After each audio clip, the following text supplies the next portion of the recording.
नमस्कार, आवाज मीडियाच्या बातमीपत्रात आपले स्वागत। मी सीमा काळे। जे पाहिले तेच दाखवणार या ध्येयाने चालू घडामोडींचा आढावा घेण्यासाठी पाहूयात आजच्या हेडलाईन्स।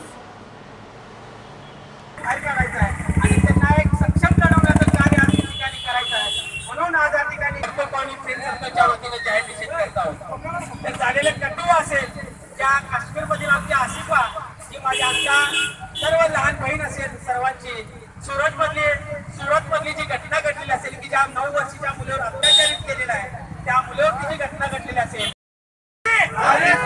बलात्कारांना फाशी, बलात्कारांना फाशी। अरे बघताय काय?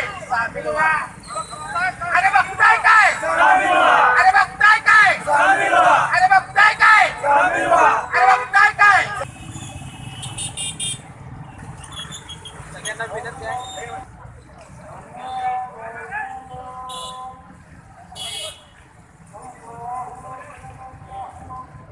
बलात्कारांना फाशी, बलात्कारांना फाशी, बलात्कारांना फाशी।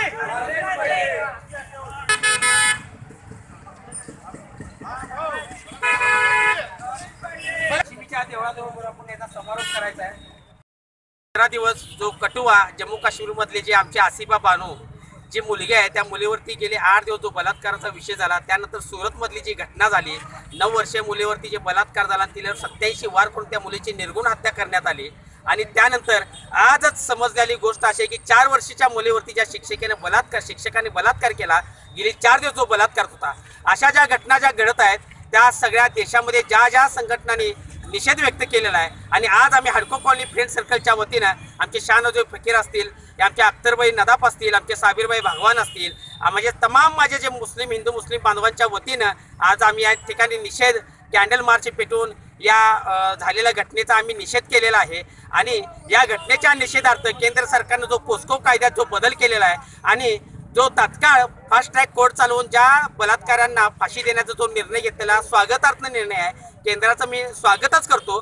पण झालेल्या घटनेचा निषेधार्थ म्हणून इतर पुढे जी घटना होईल त्या घटनेसाठी सरळ माझं एक या ठिकाणी विनम्र आव्हान आहे की फास्ट ट्रॅक कोर्ट चालवून डायरेक्ट त्या बलात्काराला, म्हणजे जो मग लहान मुलीवरचा बलात्कार असो किंवा 70 वर्षाच्या माथ्यावर झालेला बलात्कार बलात्कारच आहे, बलात्कार जर सिद्ध झाला तर त्या डायरेक्ट त्या बलात्काराला फाशी द्यावं अशी माझं या ठिकाणी विनम्र आव्हान आहे।